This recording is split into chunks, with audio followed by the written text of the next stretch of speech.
Welcome to episode 10 of the Just a Moment Ago podcast. Today, Andrew is joining me. He is someone that has been through addiction and seen the dark sides of addiction. So, Andrew, thanks for joining me today. Yep, thank you. Yeah, Thank I'm you glad. for having me. For sure. I'm glad that you decided to come out and have this discussion. I know you're pretty open about things, and we've had some good discussions, so great to see where this leads today for sure. Yeah, for sure. So we're going to get into your story and discuss the effects that addictions had on you and the people around you. We were acquaintances for a while. We seen each other, in public, and at our mornings we'd run into each other. Yep. After a while, we had a couple conversations, and we realized that we have some things in common, and we've actually built a pretty good friendship from there. Mm-hmm. And it's been interesting to get to know you. So where are you from, and how did you grow up? I'm from Duluth, Minnesota, and I grew up in the small town of Duluth. Probably 20 friends or so. How big is Duluth? You say small town? It's pretty big. Because, I grew up 20. Strum. That's 1,000 people. It's about 5 times more than that. Yeah. So. Okay. That's the group that I hung out with was small. Let's say that. So what was growing up like in Duluth? Did you have both parents at home? I had a mom and I had a stepdad that was there pretty much since I was 2 years old. Right. Up. Was he a good influence? Yeah. Cool. He got me a job when I was a teenager. So, Okay. Yeah. So were you more focused on school or work as a teenager? A little bit of both. Right. And when... More work than school. Yeah. What were you doing for work? Doing truck wash. Oh, really? Truck wash in Superior. Nice. So you were getting paid pretty good for your age then, probably. Really good. Yeah. So at what point were you a teen when you got introduced to substances, or at what point? Probably around 17. 17. Yeah. Was it from friends or? It was from a perineal cyst from a surgery I Okay. had. And that was I had it done one time. That took a month to recover. And then it came back once. So I had to get the surgery twice. And that got me on the opiates. Right. So at that time, you weren't using marijuana or anything like that? I wasn't at the time, no. So at your teen years, you didn't use at all? You were... I smoked pot here once in a while. Right, but it wasn't a regular thing? Yeah, no. So it wasn't until, you said 17 when you had that surgery? Yep. And then you had to have it again? Yeah. And that's when you started... They cut me off cold turkey after it was healed. So I was withdrawing off of it, the pain medicine. So I had to find my own supply or whatever. Mm-hmm. And yeah. So at 17, you weren't even using anything, and so you took the pain medicine and you felt the euphoria. Yeah. And that's what made you want to seek it out? Or was it the withdrawal part of it? It was pretty much the withdrawal. 'Cause what? I wanted to get unsick, Right. You actually took it for pain and got sick. Yeah. But you noticed the euphoria, so you weren't actually chasing an addiction at that time. It was more dependency. Right. In the beginning. Yeah. Because you were using it to not feel bad. Yeah. And physically. Physically, yeah. Right. That's crazy. I feel like that's a really interesting way to start off at such a young age. Because I had, back issues at a young age too. And I knew what it was and what it could do, but I never pushed the limits of it at a young age, because I always kind of worried, and that's why it's interesting to me. I found, the way I found it later in life, and then did push the limits and found out the hard way what happens when you push those limits, Yeah. So at what point did it turn from pain pills to actual heroin or street drugs? Was that immediately after you started looking? Or? I started doing the Vicodins, Mm-hmm. and then like Oxycontin, Right. oxycodone. Was it you were getting time released Oxycontin, or was it just a regular It was one? whatever I could get. Okay. Yeah. Okay. And then like the morphines and stuff, and then the heroin came probably like a year after I was like 18, 19 years old when I Right. first got introduced to heroin. Mm-hmm. And then what was your preferred method of use? Like, what Did do you mean? snort it? Did you Oh, smoke it? I What did you inject it? Pretty What much was... smoked it or snorted it at the time when I first started it. Right. Then I was actually 21 when I ejected it. Okay, so you used for Probably 2 years 3 years before yeah. crossing that next line. Yes. Was that because of tolerance that you decided to? No, I just ran into someone that did the IV use, and I just wanted to try it one time. And I was actually with my brother-in-law, and I told him that I wouldn't fall in love with it. I would just try it one time Right. and not do it again. I like swear to God to him, like I wouldn't do it again, you know. Right. And then I tried it, and I fell in love with it. Do you know what he was thinking though? How could he think that if you liked it that you wouldn't do it again? Or That is I mean, true. even you and your thought process, like you're gonna like it. You just were like, if I like this, I'm never gonna do it again. Or you just wanted to do it that moment. I just and wanted figured, to do it at the moment. I'll and- figure yep. it out later. Yep. Like typically Exactly, what yep. you're thinking Yeah. when you're using is the I'll figure it out later mindset. Like at the time, I wasn't even thinking about afterwards, you know, like. So you were influenced by others around you to actually progress to the next level Yep. of injecting. Yep. Before that, you had only smoked Smoke and it, snorted. How quickly did your mental capacity and your mental ability change? Like, when did you notice that your mental feelings were changing from being on heroin? Pretty much and like right injecting? away, like the first week. Right. Yeah. I don't know. So that's really fast, man. Yeah. Well, you were already using for 2 years, so you were going through Yeah. withdrawal at that point.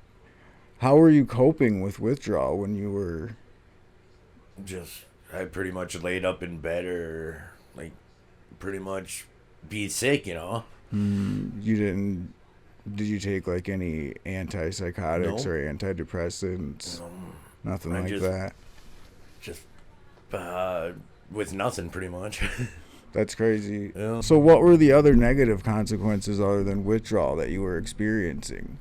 Like negative. Did you have legal trouble? Did you have family, friend trouble? Yeah, I had family problems going on. You know, like my parents used to drink every like week and stuff, and so that was like hard on us kids, you know.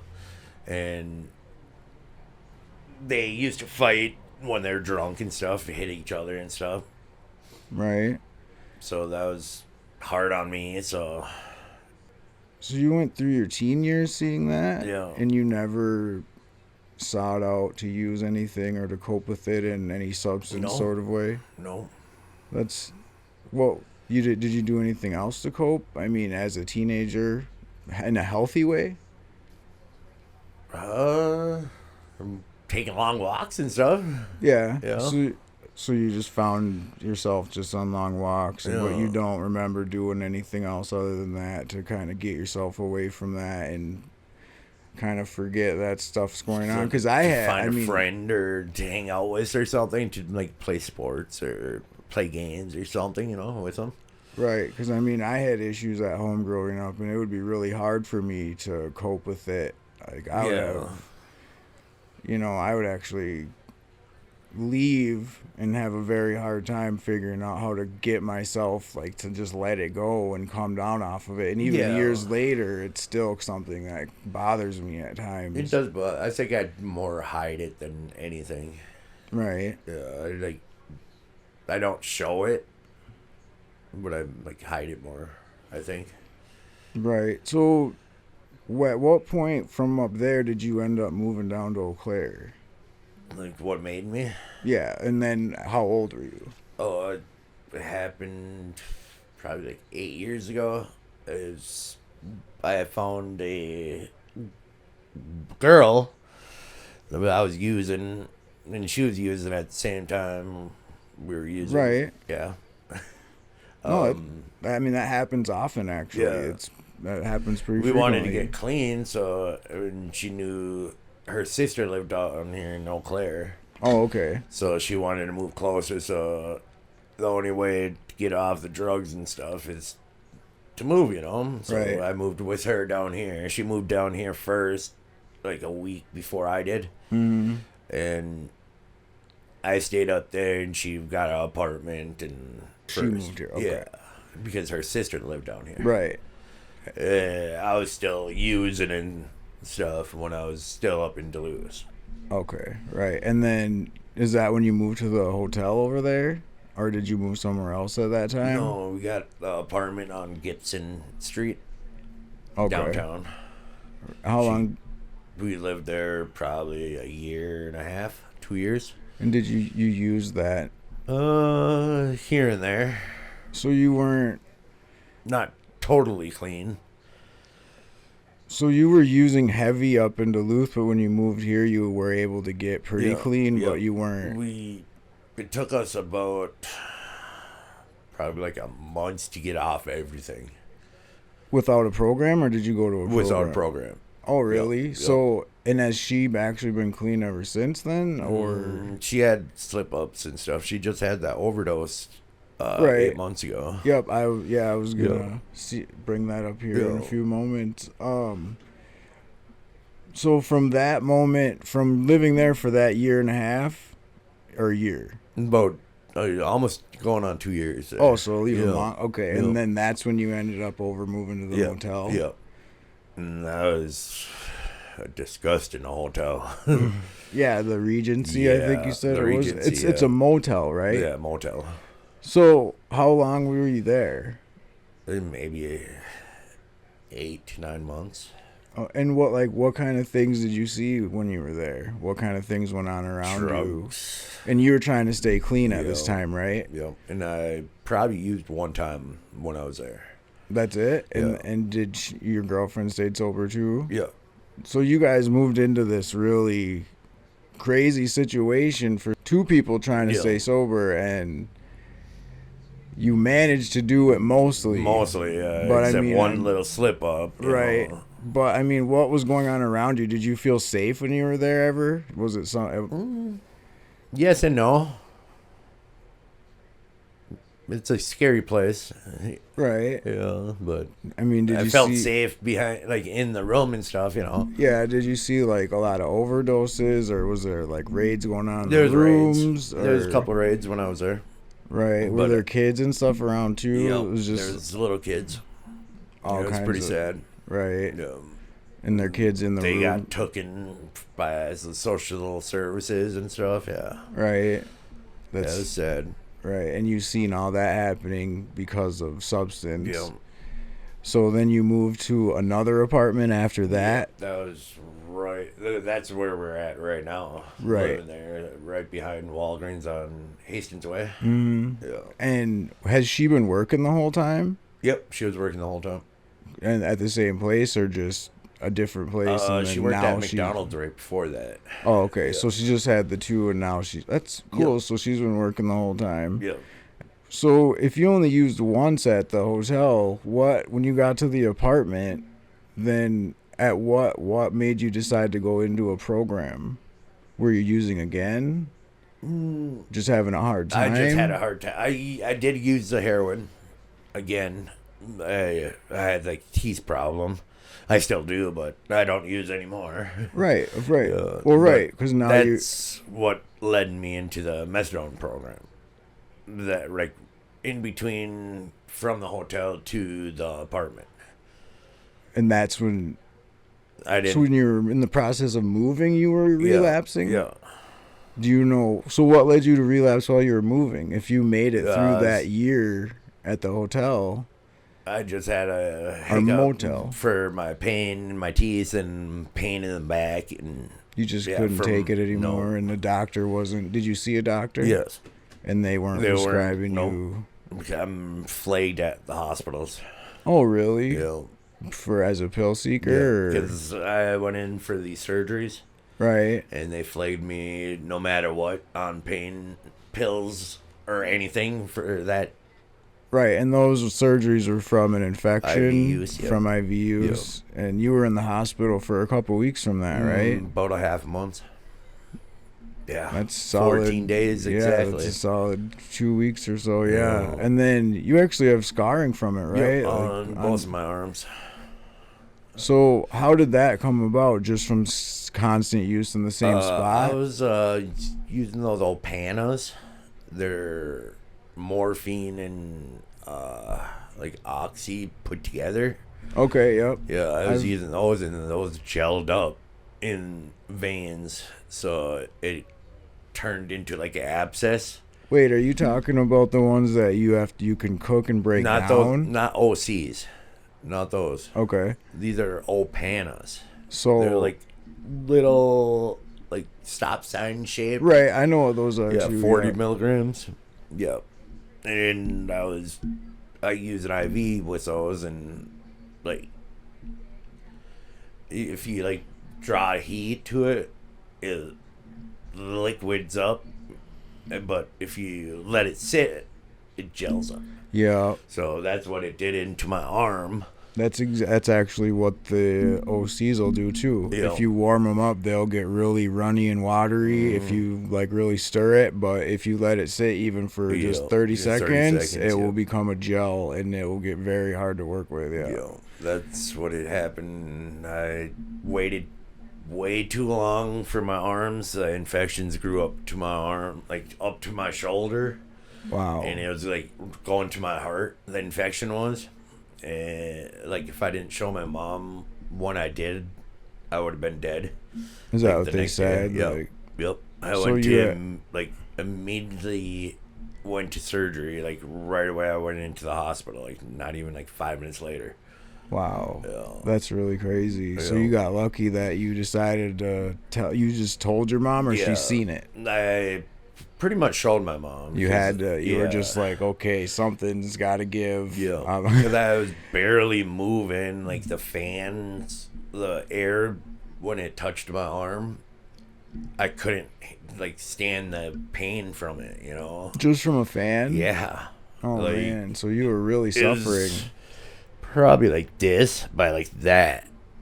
Like it went all the way up to my shoulder, and my arm grew like that big. And that's not from bodybuilding. That's from your, that's from your infection. Yeah. Yeah. It probably looked like it was from bodybuilding, but no. So what did they? I mean, how did they treat you at the hospital? Did they treat you normally like everybody else? Did I told them a hard time. Like it was from IV use and stuff, and they treated me like a normal patient. That's good. I mean, I've heard different things from people. Some people have a really hard time, and other people get treated just fairly and normally. They just treated me fine there. So to work on that, did they actually have to take stuff out of the inside of it? Yeah, they had to cut it open, drain it. They had like straws in it, so the whole 14 days it was draining. And the funny thing is, they gave me opiates for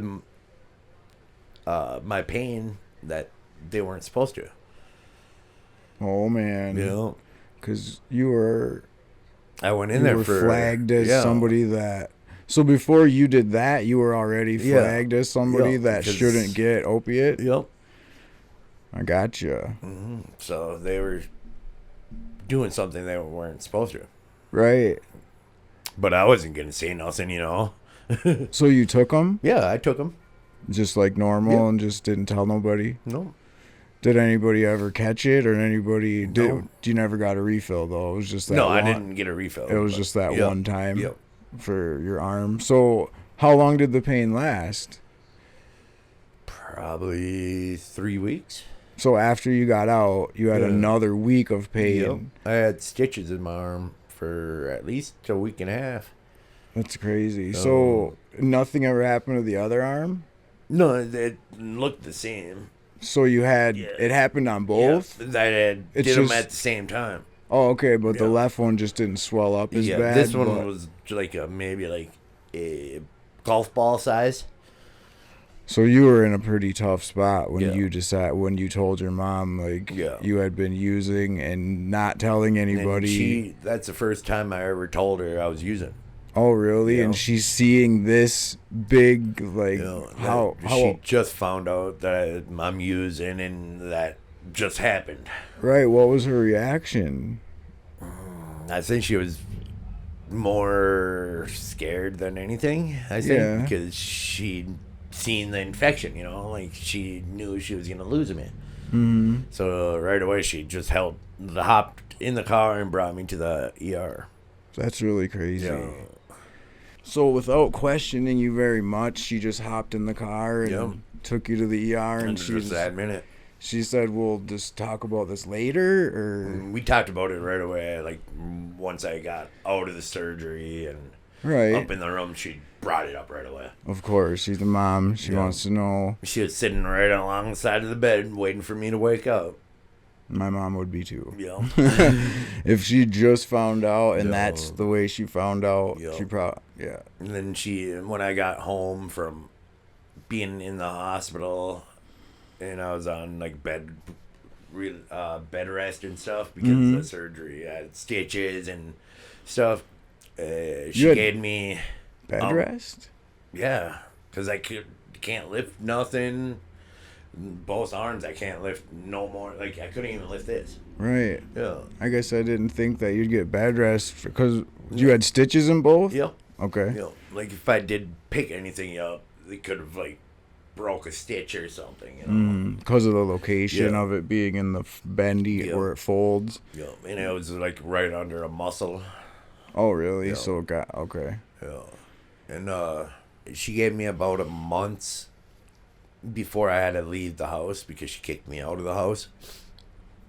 She kicked you out because you were using or before that? Yeah, from the drug use. Because I told her that my surgery and stuff and she brought me in, It was because of that she said, okay, you got to get a place and do your own thing if this is how you're going to be. Mm-hmm. So she was actually in a pretty tough spot then. She was pretty upset. She didn't really express it that heavily though, other than kicking you out and just saying you got to do your own thing. Yeah. And they ignoring me so much, From that point, from there, when did you go into a program? How far from that removed did you go to a program? Like, was it a couple months or did you still use? I still used after I got kicked out. Right, that's what I... Yeah, I probably used for about maybe a year or so. And did you just had to find new ways to do it? Or new places, new... did you just do it in different ways? I moved in with some best friend.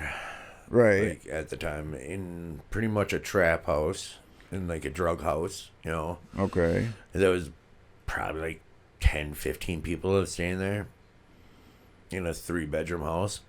So you went from surgery to healing to moving right into a trap house with a whole bunch of people who are probably going to be using, and you're going to end up going right back to it too, and you did for a year. For a year. So you stayed in the trap house for a year? About that. I'm in and out from that house to a different house, Like, what kind of things did you go through in that year? Living in a trap house is pretty... I mean, that's not a fun thing. Yeah, no, it's pretty much using the whole time. Yeah, like all day, every day. And, like, robbing people. Like, I robbed everybody in my phone probably a couple times.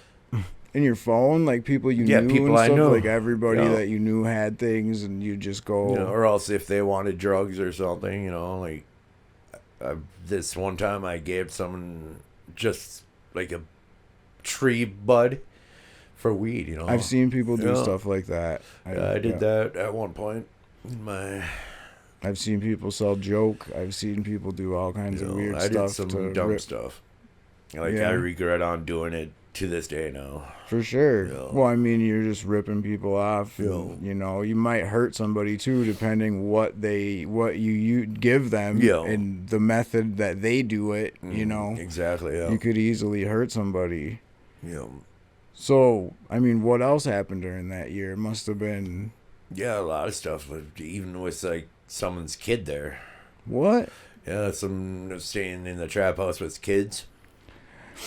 I know somebody that did that once 2 years ago, and I couldn't believe that was going on. Yeah, I couldn't even believe what happened with her. She stepped on a dirty needle. The kid did. The kid did. Yeah. Wow. Well, of course, the kid doesn't know, and Yeah, it's running around. It doesn't have shoes on or whatever. So what happened? Did the kid get taken away? Yeah, no, the kid got taken away, but went to her mom so she could see her still, you know. Right. But she wasn't allowed to see her without, like, supervised visits or whatever. Mm-hmm. You know. That's crazy. So she really messed up on that Yeah. one. And you were there for that whole thing. Yeah, it was hard to see. Oh, I bet. And even when you're using stuff like that, it's hard to see because you're doing what you're doing, you know, is not okay. But you're also not in a position to go say anything or to bring it up because you're in the same boat. Yeah. Like, you're doing the same thing. You're using the same stuff. She's just making a much worse choice with her kid there. But as a user, you're not going to speak up until you're clean. Like, now you probably would if you seen that. You'd probably make a call and be like, this is going on over here. I'm not going to just let that happen. Yeah. But back then, when you're doing it too, you're just like, okay, I didn't even Just see turn it. your head. And that, and it's That's really what I did. Yeah. So at this point, how many years had you been using? How old are you after you've been in the trap house for a year? I was 21. So you were introduced at 17. No. You became dependent at 18. Yeah. And probably could say addicted at 18 and a half, 19. Yo. And And full then- on 20, 21 around there, 23, 24. And then Then I'm after that, that's when you got the apartment. After the trap house, where'd you go? I met a lady, and I moved in with her, and I was still using, and she was actually helping my supply, you know, paying for it and stuff too. Then I eventually got into the methadone program up in Brainerd, up in Minnesota. What made you decide to do it? If she was helping you get substance, or Yeah, she was helping me get some. so then what made you go to a program if you had somebody helping you get more? I just got sick of the using and stuff and sick of that life. And So I wanted to try to get clean. did you go through withdrawal very often, or did you have enough of a supply I that had you didn't enough of really supply. feel withdrawal too often? I did, but I don't. Like, if they were out of the stuff I wanted, like, if I had looked somewhere else, you know, that's the only time I would get sick. Right.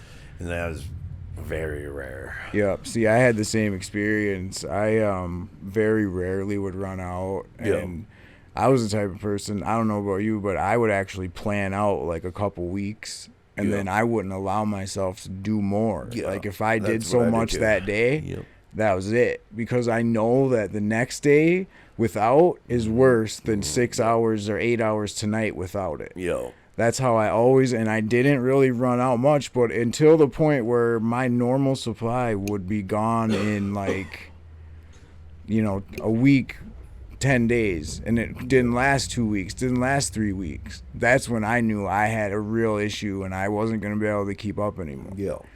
Like, that's when it gets really scary and you go to a program. That's you know. what happened with me. So you went to a program in Duluth, or Yeah. Brainerd, you In said? Brainerd. But that's obviously That's in Duluth's Minnesota. program, like that's up Yeah, that yeah. way. It's actually 2 hours away from there. That's northern Minnesota. Yep. Right.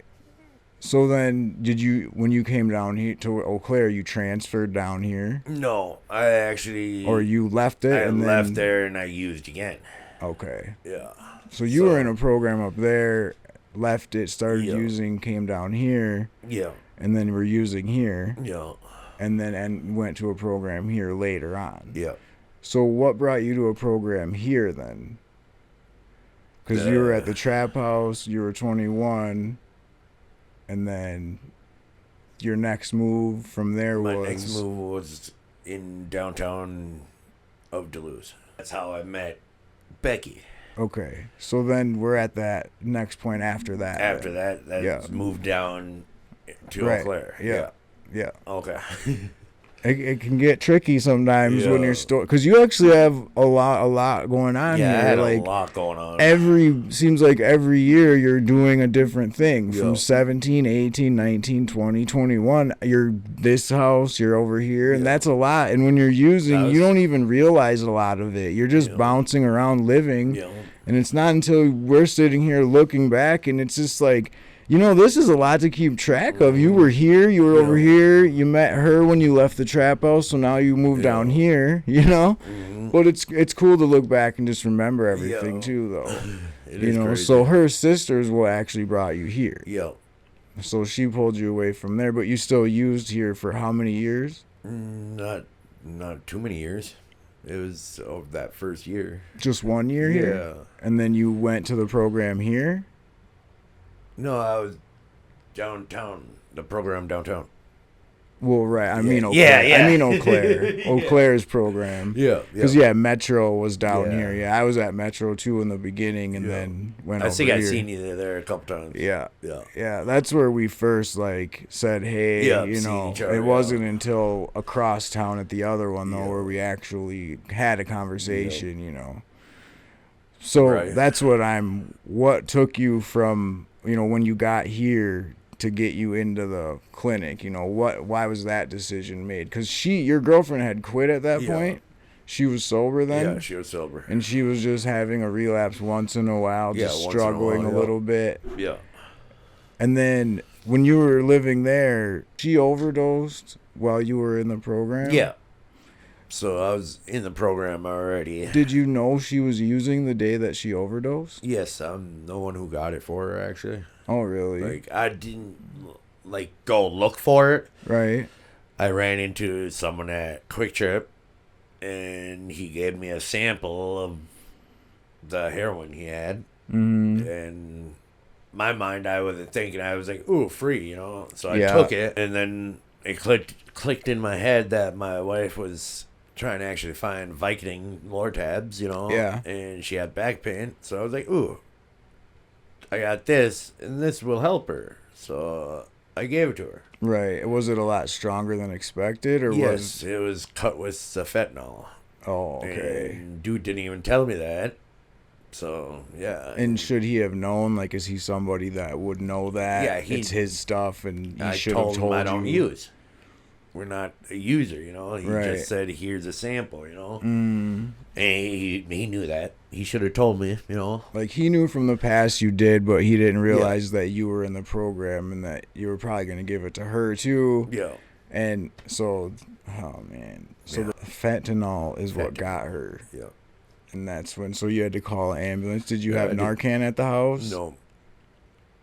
I had to do CPR on her for 10 minutes, 15 minutes, and they did CPR on her for another 15 minutes. To bring her back? Yep. And they gave her 3 Narcans to get her back. So that was a pretty strong fentanyl dose then, actually. Yeah. It was a tiny, tiny piece. Well, right. It is crazy strong. Some of the stuff I've seen with it, it's very dangerous. Mm-hmm. You could just be around it and not touch it and still overdose. And it's that really stuff is crazy. It's crazy that's on the streets and people are actually using it daily, and it's actually surprising more people haven't died. Yeah. It's really scary. It is. But yeah, and that's another thing. At the first clinic down here that was open downtown in Eau Claire, they used to not give you Narcan that often. It wasn't just something you could get. Up here at this other clinic, the new clinic in Eau Claire now, they will give you, an extra box and say, give them to your friends so that you guys are safe. Make sure you have them around. You can actually ask them once a week for Narcan.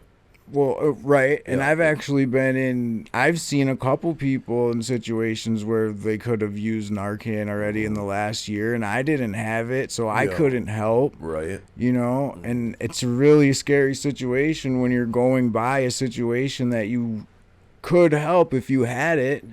So if you have it, it doesn't do any good to have it sitting in your drawer. I've heard nurses talk about they carry it in their purse. It's a little harder for guys to carry it, and carrying it in your car is risky because it gets hot and cold depending on the temperatures where you are. Yeah. And obviously that can mess with any sort of medication. Right. But if you have the means to have it, it's something in today's world that is something to carry if it's possible. Yeah. Because I would say carry one. yeah, it's likely or maybe that 2. right in your lifetime you're gonna run into somebody that is ODing, and maybe you could be the reason they come back. Yep. And it could be anywhere. It could be while you're walking on the road, Oh, I was driving home it was like 6:20. This was a year ago, and I had given somebody else a ride that morning to the clinic, and we were driving back, and somebody looked like they were falling out right in the middle of the road. Wow. Like their friend was like jumping up and down, yelling, like they didn't know what to do. And we went by, and I was like, I didn't have I had it at home. Yeah. And that's when I realized, like, dude, it's not helping at home. Right. Luckily other people had pulled over and we heard sirens off in the distance, so we knew, people were coming. Yeah. But when you feel helpless like that, and you have a pretty good idea what's going on, you can't. Yeah. You're There's just nothing helpless. you could do. Like if you did stop, you'd be in someone's way. That's right. If you don't have the means, right. Yep. If you have a Narcan or a way to help, then definitely do so. Right. But otherwise, you're in the way. Yep. Like, you see that often where people get in the way. I watched a girl completely get in the way of paramedics one day. God. I mean, she was so clueless, man. Like, she was just like in there, like doing all this stuff, blowing out, like listening, and they're like, ma'am, can you back up? And she was like, I know what I'm doing, I know how to help, and just kept trying to do it. And they were like, listen, you gotta back up, we gotta do our job. Like, some people are just like that. That's crazy. Yeah, that was that was a crazy knockout that day. Yeah, I bet. People talking silly and the wrong people. Yeah. So when you actually entered the program, how long did it take for you to get comfortable without having any symptoms of withdrawal? Everyone's different. I know it can take, I think it took me almost up to like 3 weeks. Almost that's a it. month. That's not too bad, though. Almost a month. I mean, it can take definitely a few weeks to a couple months for some people. I think it took me almost a month. For me, the first time it was, I think 2 months or so, but this last time it was like probably 6 or 7 months, just because I wasn't willing to just settle at any dose. Like, I was gonna slowly take my time at each dose and see how it felt a couple weeks in, not just a couple days in. And that's how I kind of settled in where I was.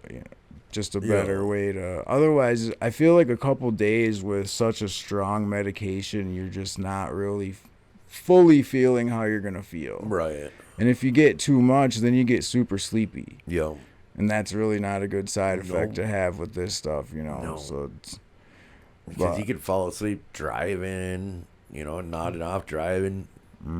I've actually seen people. What really bothers me is when people dose and then go outside and pass out in the car. I don't know if you've noticed that, a few but times. I've seen 2 or 3 people do that one now. lady that does it all the time. It really is just something I can't even believe people do. Yeah. Like, it just looks bad, and you're at the clinic, like, you should. It looks like they're using, actually. They might be. They use and then go dose, and it makes them just pass right out when they get outside. Because it's pretty much doubling your dose, and that's not good. But one thing is, though, it lasts a long time, so even at that next morning, you'd have to use quite a bit to really feel it, though. So, I mean, I can see where that would definitely make people be passing out outside. It's actually like they're overdosing, on the medicine. Right. It's really dangerous. Yeah. I'm surprised they don't do more at their, to stop that stuff. But I'm surprised they don't do more about a lot of stuff. Right. But that's one thing. Like, what sort of exactly. challenges have you faced being in a program? For one, going there daily. Getting there every day, yeah. Right, like, and making sure to be there between the hours, especially on weekends. Yeah, the only thing that stopping me is from getting the take-homes, because I smoke marijuana, and they won't give take-homes for marijuana. So that's the only thing that's stopping me from getting take-homes, not going every day, So when you're getting UAs, if they're not clean, then you can't have any. You stay in the phase 1 because you phase in a program. Yep. You can phase up to, I think, 6. I'm not 6, sure I how believe, many, yeah. but I think it's 6. In each phase, they trust you a little more. Yep. And depending on what you do and how your UAs come out, that's how you phase. It doesn't matter if you go to counseling every day, if you go to groups. Doesn't matter what you do, those UAs are the one thing that is your phase. Yep. It can be frustrating. And is. if you make a mistake, you lose it. They'll take it away just like that. Just a little One mistake. Exactly. The littlest mistake ever. Yep. You'll work, people work 2 years, whatever, to get those 2 weeks, and then one mistake, and they just snatch it out, and now you're starting all over. Right. And you got to start from the bottom. They don't put you back in the middle. I've seen a couple people get exceptions, but it doesn't happen very often. It's really... right. Do you think there is enough resources for people that have addiction around Eau Claire and just in general? Because when I was trying to find a program the first time, I was easily able to do it. Yeah. When I left, I pushed myself out. I was fighting it. When I had to go back because of pause, it took me almost a month to get back in because of a waiting list. And I had no resources during that time. Like, there's not much that you can do when you're kind of getting the runaround. If it wasn't for them knowing me from the previous time, she moved me up the line because she knew who I was and wanted to get me back in there. Otherwise, I wouldn't have gotten back when I did. For a few months, actually. Right. And it's already hard enough when you're going through and struggling and don't want to relapse and do that to get in a program. So have you had any issues with getting in the program because you went in twice too, up there and down here? It just took me not even a week. I called, got an appointment probably like a week or so after. Right. Both times I did. Right. My first time was 4 days after because they only have intake on certain days. Yep. But the second time was a lot longer. Yeah. And it was just... I think if I left here and came back, I think it would take longer. But seeing how it was 2 different places, it was my first time, I think that brought it easier for me to get in. Right. So, and do you find that being in the program is better than being out in active addiction? Like, to me, yes. Of course, you have rules. Yeah. You have to follow and go there every day, and their dosing hours might not be what we want or what everybody likes. But, active addiction, you're obviously free to be whoever you want. But in your opinion, where would you rather be, active addiction or in a program? In the program. And why? Why did you... If I haven't had the help or anything, I would be probably using. Right. Yeah. And the way that you were using, you weren't really taking care of yourself very well when you were using, were you? You were just kind of letting things go until you had to do something about it. Yeah, sometimes I didn't eat for weeks. Just off using the opioids? Yeah. Or were you using other stuff? For opioids, sometimes I didn't eat for weeks. Wow. I remember a couple times not eating, for a day or two, but never for weeks. Yeah, that's how I was. Was it because you did eating like bring you down, like your high down? I just forget to eat. Oh, you just straight up were just because I get high and I forget. Right. That's not on my mind. Right. So this is a lot better. Yeah. Because you have structure. Yeah. And that is one thing. It does give structure. You do have to come every day, even on holidays. I know certain states and certain cities are closed on holidays and things, but our Eau Claire is not. They're open 24/7 all around, so you're stuck going all the time. Nothing you can do about it. So if someone were to sit down in front of you that was going into a program from using opioids, what would you tell them? What would you say that would be the best way for them to start in the program? The best way? Yeah. Like from your experience. What I would tell them for them to go there? Well, right. Like, what advice would you have for somebody starting in a program right now? It's a good treatment facility. It does I don't know. It works. Right. Well, right. Like for me, it would be something like be very slow on your dose. Don't go up fast. Oh yeah. Things like that. Oh, okay. Do the counseling, the groups. Because I used to fight group. Yeah, I used to fight the groups. I fought group for 2 years and got away with it, but now they crack down on it.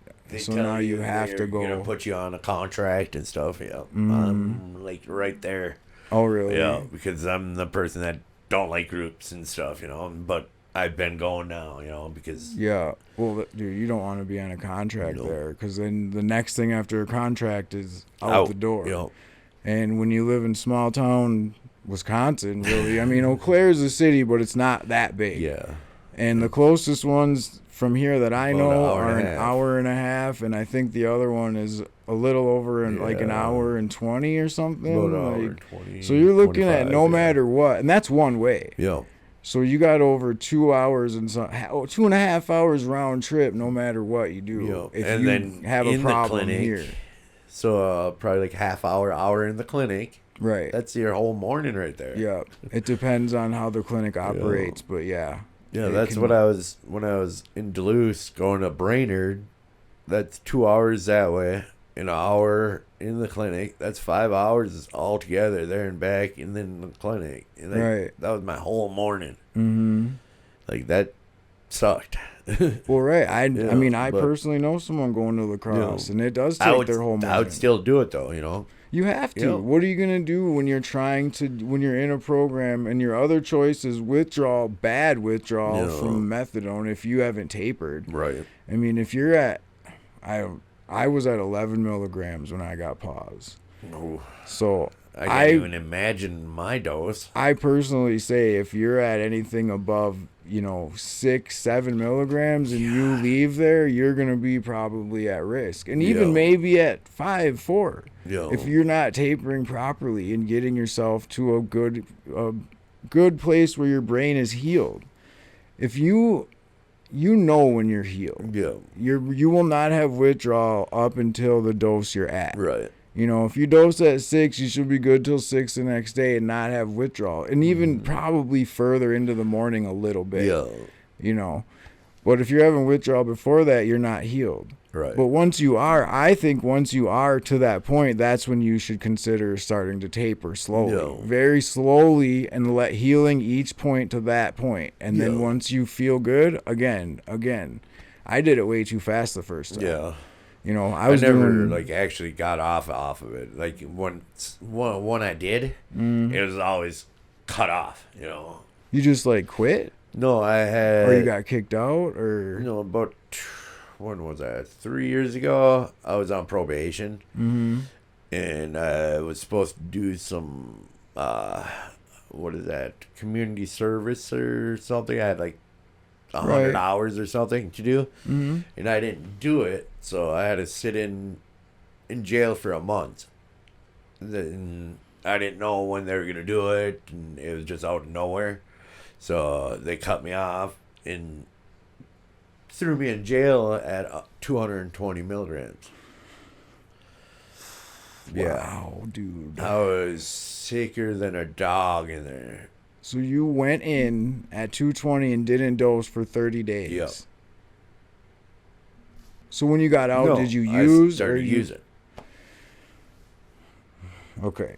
So let's that is, man. Yeah, that just rang a bell. I just remembered it. Dude, you just like Yeah. made me really, I feel for you. Yeah. Because I know I tried to walk away at 64 milligrams when I was in a relationship with somebody who was trying to fight me about it and said she didn't want to deal with this type of thing at home. Wow. So I left at 64 milligrams, and 2 days later I relapsed. I couldn't do it. I was really in hell, like really, really bad. Yeah. So I was pretty much in hell in jail. And Like, in jail, I can't sucked. imagine, like, you probably couldn't eat. Nope. I mean, couldn't do nothing the whole time. What kind of symptoms were you having? I was throwing up, diarrhea, sweats, everything I was getting. For 30 days straight, nobody had anything in the jail that you were able to get? There was, but I was trying to toughen it out, you know. I was going to try really hard to stay off of everything when I got out of jail, you know. But that easy to get it when I got out. Yeah, and you probably thought if you could make it that 30 days, and if you did make it, you would be able to just stop. Yeah. But from 220, you were probably still feeling it. Having some major withdrawals 30 days later. I was. Like, did you go into post-acute withdrawal, or were you still just having the every day, just major? Day. You didn't have any breaks at all. Nope. It was just all heavy withdrawal. Oh, man. Like, they had a sheriff come and check on me every half hour. The whole time? Yep. That's how bad you were? See, what bothers me about it is because you don't die from opioid withdrawal. Yeah. And there's a chance. But they do that to people. Yeah. You don't hear about them doing it with other stuff, you know. No. But when it comes to opioids, if you go to jail or something happens, you just are cut off. Suffer. Right. That's this is a problem I have, and this is where education, I feel, there needs to be a lot more education about post-acute withdrawal, because when you're doing that to people, you're basically giving it to them. Yeah. Like, you might have symptoms relating to it that you're not even aware of, you know, maybe cognitively and stuff, because you went through that. Like, when you started using again, did you notice a change from, like, any cognitive ability? How was your cognitive ability during that 30 days? Obviously, you were physically in hell. Yeah. Did you think? Could you talk? Were you articulating thoughts? Like, were you able to think about family, friends in a clear way? Not really. Nope.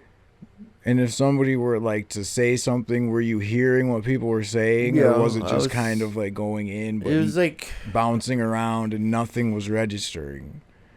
Yeah, like I could register stuff, but half the stuff I didn't want to, you know, like it wasn't letting me do it all the way, you know. Right. Like I didn't care really because I was worrying about my sickness, you know. I don't know. Did you have a cell by yourself, or did you have to share it with somebody? I had all by myself, right by the shower. So at least you have that. But yeah, being in jail, going through that sort of withdrawal. I mean, I know somebody that did it at 160, and they came out after 22 days and used again. And he said he was feeling okay after a couple weeks, but I mean, obviously he used again, so I don't know how okay he was really feeling. I think it was his mind saying he was okay. Right. Probably talked himself into it in there just as like a coping mechanism to get through the days. Probably, when you're... So is that all the time you sat was 30 days? No, I sat more time before in my life. Right. Did it stem from using, or... Yes. So you had It was partially from using. It was from my using, like doing a crime because of my using, you know. So you've had legal issues because of using. Are all your legal troubles like closed now because of using, or do you have any? I'm on probation right now, though. Oh, you are? Yeah. Okay. 2 years from when my wife overdosed. Oh, really? Because they found marijuana in my house. How did you get probation for marijuana, though? And for giving my wife the drugs. So they found out you gave it to her? When that was all happening, I told the cop right there when my adrenaline's pumping. Oh, I gave it to her, So, yeah. Yeah. So they used that against me right there. Of course they did. Did they arrest you right there, too, or they just... They just gave me a ticket right there. And they then, took about... So how'd you end up on probation then, though? Did you never got arrested or anything? No, they gave me a ticket and I had court. Go to court, and then that's where you got... They got me for distribution of fentanyl. Wow. Yeah, because I'm the one who technically gave it to her. Right. And yeah, since she OD'd... And I wouldn't open my mouth and snitch on the person that gave it to me, so it was all on me. Yeah.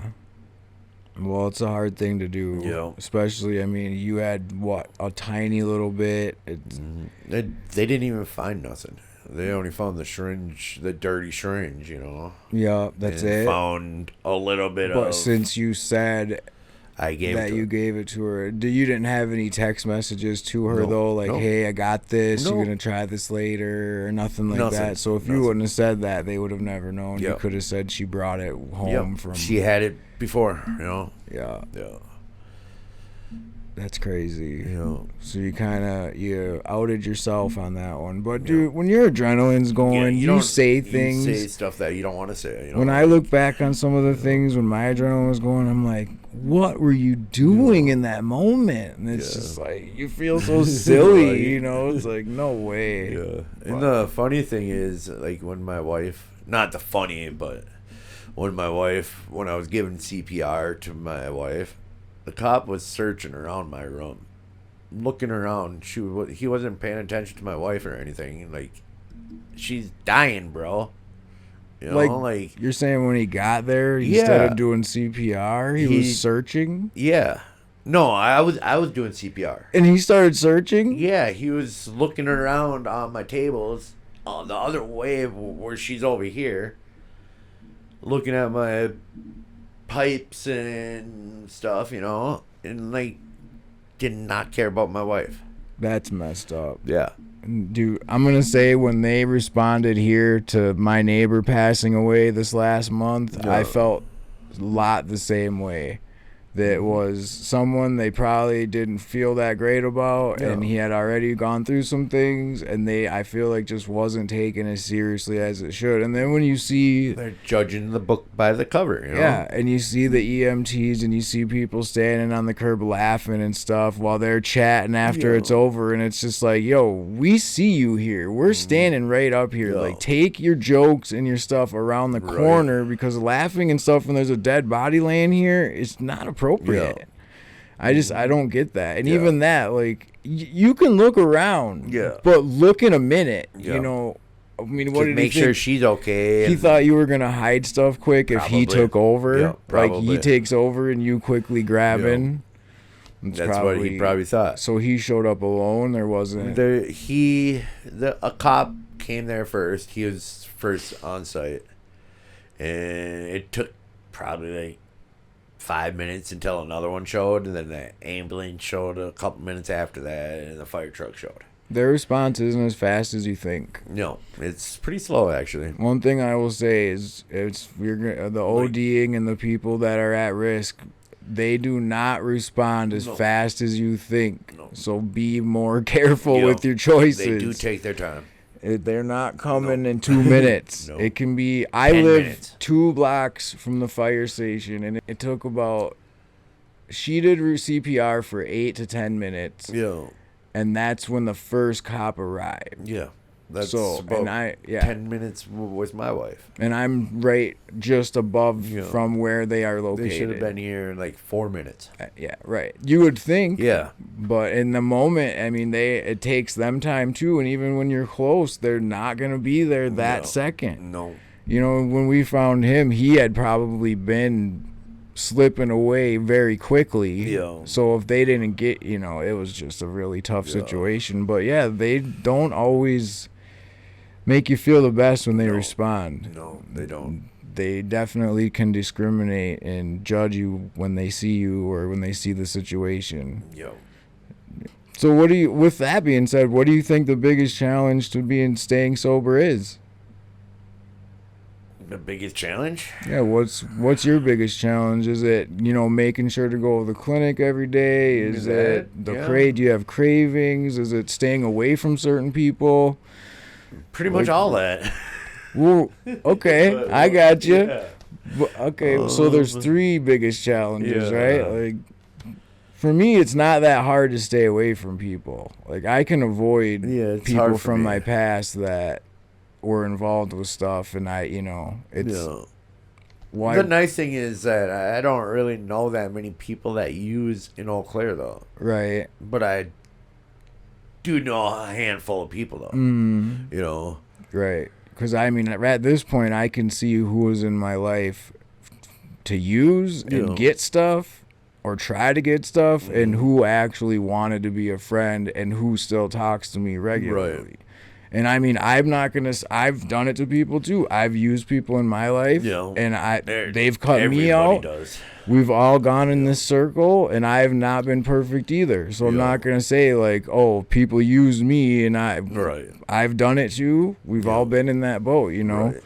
But for me, I think the biggest challenge, really, even though I like a program and I think it's necessary for people and I think it's a good thing, is literally the guest dosing and the everyday part of it. When you want to go to another state, when you want to go to a different city, the guest dosing is very stressful. And if they mess it up, you don't dose, then your day is messed up. Because you're going to have withdrawal during that day at some point. That would be mine too, I think. So it's like, for me, a lot of it's not, once you get stable in a program and you're not craving anymore and you're living normal again, well, that too, but you're living normal again, the biggest issue, becomes you want to do something, you're stuck. You got, a lot of people say liquid handcuffs. Like, I don't like to really say all that stuff. It's just, it's the way people look at stuff, but gas dosing is a very stressful thing to do. And until you actually get to the clinic and dose that next day, you think about it often, and it shouldn't be that way. No. Shouldn't be something you're constantly have to worry, is this going to get messed up in the morning and my day is going to be shot. Right. That's a big challenge for me with it. Right. Because like I've told a counselor, I've said this to counselors, why don't I just get enough for a day, screw a gas dose, and just have enough. Right. And then I'll do whatever. But that's not what you want to do. I don't want to do that at all. I want to easily have them do their paperwork, send it where it's supposed to be, sign it, the doctor signs it, and we all move forward, and the day goes on. And the worst part is how those counselors and people act when you admit if it doesn't work out. They treat you like you're wrong. Like you did something wrong because you needed to go somewhere. That is it's not how it should be. You're in such a tight spot. So that's where I see the challenges of the program. But as far as like once you get stable, then it's just if you have cravings or not. Or I heard one person talking about he's been in there for a while and he still uses every day and he doesn't know why. Weird. He's so used to using that he's still getting 3 or 4 pills every day and snorting them, but he doesn't even understand why. It's such a habit that he can't stop. He's been in the program. It's not doing anything. Basically, he's just probably putting himself more at risk for overdose than anything. And not only that, and the chances of getting kicked out too. Oh, right. And his dose, you're never going to get stable as long as you're feeding yourself more than what your dose is. Because I don't know if it's correct or not, but I heard that at the clinic, if you have too many dirty UAs with it, they can kick you out. Oh, yeah. Okay. If you have too many dirty UAs with opioids, Yeah. basically they say this program isn't working for you. But they're there to help you to get off of it, though, aren't they? Right, but if you're a year down the road and you're still using every day, obviously methadone or Suboxone is just, it's not strong enough, or you don't care enough. If we can give you this, because I know there's some people that use it as like a backup plan. They dose every couple days, things like that. They use when they want. Right. Not everybody is there every day taking it seriously as a program. You know, some people see it as it's there if I need it, but I'm not going to take it seriously. Right. But no, I can definitely see where people should get pushed out if they're going to continue to use the same thing. I should say if they're going to continue to use opioids in an opioid program. Right. Like, you're here to not use, they give you a medicine that's well stronger than it. Methadone's one of the strongest things out there. Much stronger than than the oxys, the Vicodin. I'm not going to say fentanyl because I don't know that, but these other pills and stuff, even heroin, methadone's very strong. The only difference is it doesn't have the euphoria. So I don't know if some people think by snorting a little bit they're going to get that extra euphoria, but you don't, because the methadone's blocking. It's in there. It's filling up all the receptors, and you're not getting anything else through. So it's not going to help. It's pointless in using stuff. Exactly. Yeah. So is there anything else you want to say today? I mean, we've had a good conversation. Yeah, that was a good conversation. Yeah, is there anything else you want to add here today? No, just it was a good one. Anything you want to tell the people? Stay clean.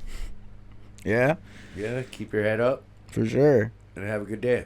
Yeah, there you go. Cool, man. Well, thank you for being here. I really appreciate you coming on, and took a little bit, but we got it done, and I'm super stoked we had this conversation. I was supposed to be the first one, but things happen. Yeah. But here I am now. Right, we're here. We got it. But so good one. Yeah. So thank you for watching. Please like and subscribe. Stay happy, stay healthy, stay humble, make good choices for you and those around you.